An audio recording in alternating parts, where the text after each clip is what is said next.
Vamos lá, vamos pensar numa situação. Uma viatura da polícia, em plena perseguição, bate num carro estacionado. Ou então, uma obra pública mal sinalizada que acaba causando um acidente. O Estado, que em tese deveria proteger, acaba gerando um prejuízo. E aí fica a pergunta: quem é que paga essa conta? É exatamente isso que a gente vai desvendar nesta análise.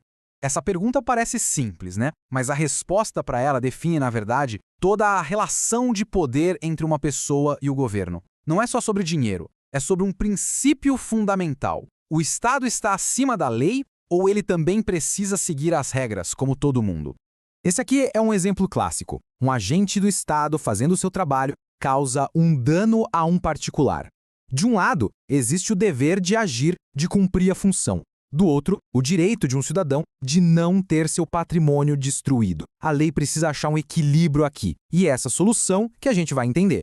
Para a gente entender como chegamos nas regras de hoje, a gente precisa dar uma olhadinha no passado. A ideia de que um cidadão comum pode processar o Estado e ganhar, isso é uma conquista super moderna. É o resultado de uma jornada longa que transformou súditos em cidadãos de verdade, com direitos. Essa linha do tempo mostra uma verdadeira revolução. A gente começa lá na era das monarquias, com aquela ideia de que o rei não erra. Ou seja, o Estado era simplesmente intocável. No século XIX, um avanço. O Estado até podia ser responsabilizado, mas a vítima tinha o fardo, que era pesadíssimo, de provar a culpa do agente público. Quase como se fosse uma briga entre vizinhos.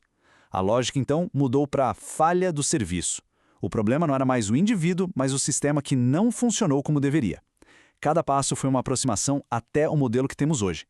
Essa frase resume perfeitamente a mentalidade absolutista, né? Se o Estado era o soberano e o soberano era, por definição, perfeito, como é que o Estado poderia errar? Para o cidadão comum, isso era uma barreira, assim, praticamente intransponível.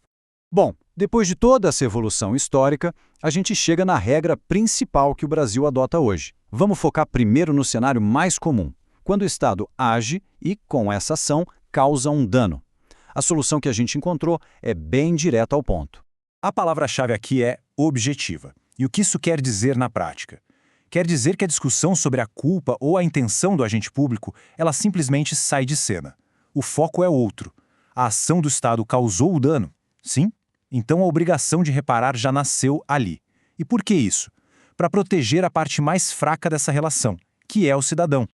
E a diferença na prática é enorme, como a gente vê aqui nessa comparação. No modelo antigo, subjetivo, a vítima carregava nas costas o fardo de provar a culpa, o que podia ser quase impossível. Já no modelo moderno, o objetivo, esse peso todo desaparece. Basta provar a ação, o dano e o elo que liga um ao outro. A justiça se torna muito mais acessível. E o alcance dessa regra pode até surpreender. A gente não está falando só do prédio da prefeitura ou de um ministério, não. A responsabilidade objetiva se aplica a toda a administração, a autarquias, fundações e, o que é mais interessante, até mesmo a empresas privadas que prestam um serviço público. Aquela empresa de ônibus ou a concessionária da rodovia com pedágio? Sim, elas também respondem sobre essa mesmíssima regra, que é bem rigorosa. Certo. Até agora, a gente falou de quando o Estado faz alguma coisa, quando ele age. Mas e quando o problema é justamente o que ele deixou de fazer? Um buraco na rua que não foi consertado, a falta de sinalização que causa um acidente? Aqui, a regra do jogo muda um pouco. Vamos entender essa diferença que é crucial. O ponto-chave está todo nesse contraste. Na ação, como a viatura que bate no carro, a responsabilidade é objetiva, simples, direto. Mas na omissão, como a falha na manutenção da rua, a regra geral é que a responsabilidade vira subjetiva. E o que isso significa? Que a vítima vai precisar provar que o Estado falhou no seu dever de agir. É o que o pessoal do direito chama de culpa do serviço ou culpa administrativa. Mas atenção, porque aqui tem uma exceção importantíssima. Em situações onde o Estado tem o dever específico de proteger alguém, pense numa pessoa que está sob custódia policial, por exemplo, a omissão é tratada de forma diferente. A falha em proteger é considerada tão grave que a lei a equipara a uma ação. E, nesses casos, a responsabilidade volta a ser a mais rigorosa de todas, a objetiva. Ok, a gente já entendeu quando o Estado deve pagar. Mas será que ele paga sempre, sem nenhuma exceção? E depois que a indenização é paga, a história termina ali? Agora, vamos ver o outro lado, as defesas que o Estado pode usar e o passo seguinte, que é a busca pelo verdadeiro responsável. O Estado pode se defender sim, mas não de qualquer jeito. A defesa precisa quebrar o elo de causa e efeito entre o que o Estado fez e o dano que aconteceu. Por exemplo, um evento de força maior, um terremoto, não foi causado pelo Estado. Se a culpa foi exclusivamente da vítima, também não foi o Estado que causou o prejuízo. E se a culpa for dividida, a responsabilidade, claro, também vai ser.